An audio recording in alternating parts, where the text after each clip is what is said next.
Ya, shalom, salam damai sejahtera, teman-teman, Bapak, Ibu, Saudaraku sekalian dimanapun kita berada. Saya akan membagikan kepada kita semua.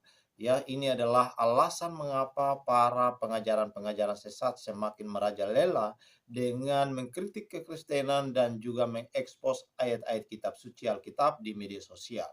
Seperti para polemikus-polemikus, Donditan CS, Ustadz Juma CS, mereka adalah orang-orang yang selama ini mengkritik kekristenan dan juga mengekspos ayat-ayat kitab suci Alkitab. Dari sesungguhnya mereka adalah maling teriak maling, teman-teman ya.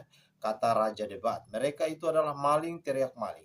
Sudah maling ayat-ayat kitab suci, tidak tahu pula menjelaskan ayat-ayat kitab suci, tidak mengerti konteks dan latar belakang. Itulah maling yang tidak tahu bertanggung jawab. Nah, teman-teman semua, di sini saya akan membacakan sebuah ayat firman Tuhan buat kita semua. Apa kata Alkitab terhadap orang-orang tersebut? Ya, mereka adalah orang-orang yang dikatakan di dalam ayat ini adalah orang-orang yang sedang mengajarkan pengajaran sesat. Di dalam Matius pasal 7 ayat 15 sampai ayat yang terakhir berbunyi seperti ini.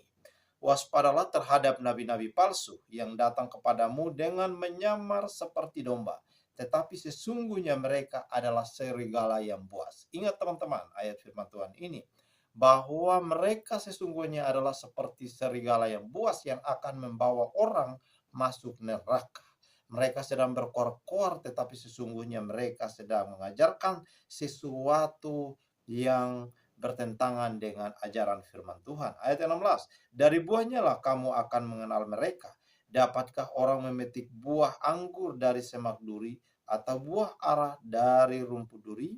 Demikianlah setiap pohon yang baik menghasilkan buah yang baik, sedang pohon yang tidak baik menghasilkan buah yang tidak baik. Setiap pohon yang baik pasti akan menghasilkan buah yang baik, tetapi pohon yang tidak baik akan menghasilkan buah yang tidak baik. Nah, ayat firman Tuhan ini, teman-teman, silahkan baca di rumah, tetapi ayat yang terakhir, yaitu ayat yang ke-21, berbunyi seperti ini.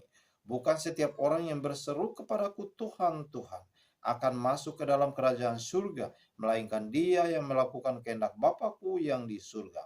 Pada hari terakhir banyak orang akan berseru kepadaku, Tuhan, Tuhan, bukankah kami bernubuat demi namamu dan mengusir setan-setan, setan demi namamu dan mengadakan banyak mujizat demi namamu juga. Dan ayat inilah yang saya akan bagikan bahwa ini adalah gambaran-gambaran pengajaran-pengajaran sesat zaman sekarang. Jadi teman-teman semua dimanapun kita berada harus berhati-hati. Jangan sampai kita terpengaruh dengan ajaran-ajaran sesat seperti Donditan dan pengikut-pengikutnya, seperti Ustadz Juma dan pengikut-pengikutnya. Seringkali kalau kita melihat mereka sedang berkuar-kuar di media sosial seperti orang kerasukan. Ya, lihat aja ya Ustadz Juma, teman-teman. Kemarin sudah diulik oleh Raja Debat. Ternyata selama ini teman-teman mereka tidak membahas kitab suci Al-Quran mereka. Kenapa? Karena mereka tidak mau membuka ayat-ayat tentang nabinya sendiri.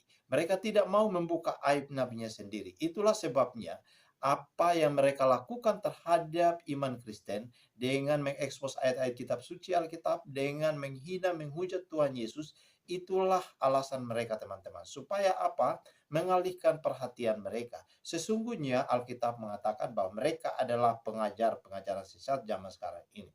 Karena itu kita tidak perlu heran lagi teman-teman. Asalkan kita tidak terpengaruh dan tidak terpancing dengan oceh-ocehan mereka. Karena tendensi mereka adalah tendensi negatif terhadap kekristenan.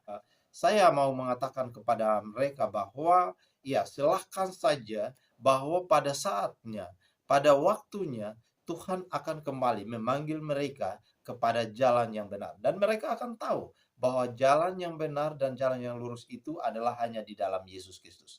Hanya ada di dalam Tuhan Yesus Kristus sebagai juru selamat bagi umat manusia. Ya, saya di komentar ada seorang yang berkomentar mengatakan begini.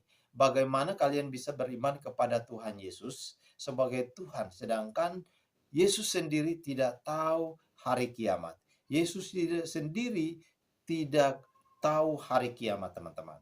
Ya, bayangkan pertanyaan ini, apakah mereka tidak sadar bahwa apa yang dinubuatkan di dalam kitab suci Al-Quran mereka tentang hari kiamat, Siapakah yang akan datang bersaksi pada akhir zaman? Tentu dia adalah Yesus Kristus, teman-teman, ya. Dia adalah bersaksi bagi semua umat manusia. Siapakah nabi yang akan datang kalau bukan Yesus? Jadi, kita beriman dan percaya bahwa Yesus adalah seorang utusan. Yesus adalah seorang nabi. Tetapi bukan sekedar itu, teman-teman. Ya, lebih daripada itu dia adalah juru selamat bagi kita semua. Oleh karena itu, jangan ragu-ragu teman-teman, percaya dan beriman kepada Yesus Kristus sebagai Tuhan buat kita semua. Karena pada saatnya kita akan dijadikan menjadi anak-anak Allah, dan ketika kita percaya kepadanya, firman Tuhan berkata di dalam Yohanes pasal 14 ayat yang ke-6, kata Yesus kepadanya, "Akulah jalan dan kebenaran dan hidup. Tidak ada seorang pun yang datang kepada Bapa kalau tidak melalui aku." Jadi ayat ini sudah menunjukkan kepada mereka, dan mereka juga sudah tahu bahwa Yesus satu-satunya jalan kebenaran dan hidup.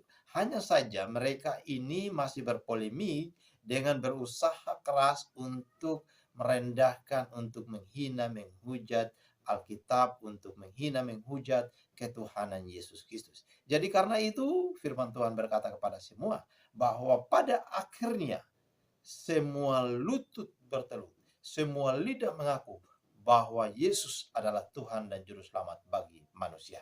Itu teman-teman, kiranya Tuhan Yesus memberkati kita semua dimanapun kita berada. Shalom.